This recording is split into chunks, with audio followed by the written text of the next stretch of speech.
ever tried to save money, but it ended up feeling really sad and depriving, and like you had to sacrifice everything that you loved in the name of money? That doesn't have to be the case. My name is Brie Sodano. I'm a personal finance expert and the founder of From Sheep to Shark. And part of the work that I do with clients is helping them to streamline their money, find their bleed, and really spend their money on purpose. And I have a 4-part process that I use. And so I want to explain to you the thing about making low joy purchases. And so a low joy purchase gets in the way of all of the things that you actually really want to do with your money.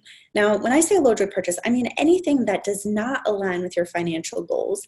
It doesn't nourish your soul, and it doesn't provide any lasting joy. Now, the main reasons why people are making low joy purchases is in the name of convenience. And a lot of times it's just because, oh, this was cute. So-and-so would love this. This was on sale. And so what ends up happening is we end up with a lot of clutter in our lives and money that's gone out of our bank accounts. And so what I would challenge you to try to do is look at your spending from a joy perspective, because the more money that you spend on stuff that you really love, the less money you'll have for stuff that you really like. I have cheap throw pillows, like who cares, right? And so the thing that I teach clients is to be looking at their spending through a lens of behavior and action rather than just saving money, right? Rather than just dollars and cents. And so a lot of times low joy purchases are part of a habit, they're part of a pattern. And so the things that you want to think about when you're evaluating this is, what's the trigger for spending this money? So once you've decided something is a low joy purchase, what's the trigger for this? What's the routine, and what am I really getting out of it? What's the real reward? So I'll give you a quick example. And so I had a client, she was a woman in her 50s. She was divorced a good few years, and her kids had recently moved out. And so we're in her transactions, and I see that there's often transactions for like beer and chicken wings. And financially, she could afford it. It wasn't hurting her. So I was like, all right, well, this is just whatever. And she was like, no, that's a low joy purchase. And I said, okay. Well, why is it a low joy purchase? And she was like, well, I go, and she's like, I order chicken wings, I scroll Facebook while I wait for that, I drink a beer. The beer's not in alignment with my health goals, neither are the chicken wings, and so it's not really a good use of my time there. I said, all right. And so as we get into this, we go a layer deeper. So what's going on?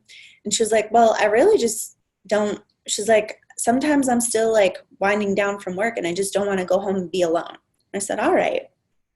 And so I was like, well, is there anything else you can do? So now we're getting into the routine. So we know the trigger. The trigger is not wanting to go home and be alone. So that's causing this low joy purchase, right? So is there anything else we could do? Do you have friends that you could go visit, anybody else? And she was like, no, I really need to make some new friends. My friends whine about their husbands and their crappy kids. And I said, okay, well, that does not sound like a fun time. And so we look at the routine, right?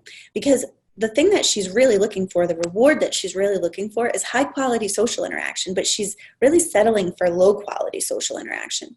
And so we swap out the routine. And so this exact same client was looking to build a portfolio in real estate. And so we started redirecting that time and money into going to like meetup groups in real estate, like local real estate groups and communities and meetings.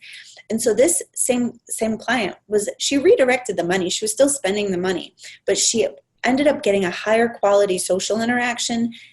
She was not eating junk food, so it was aligning with her health goals.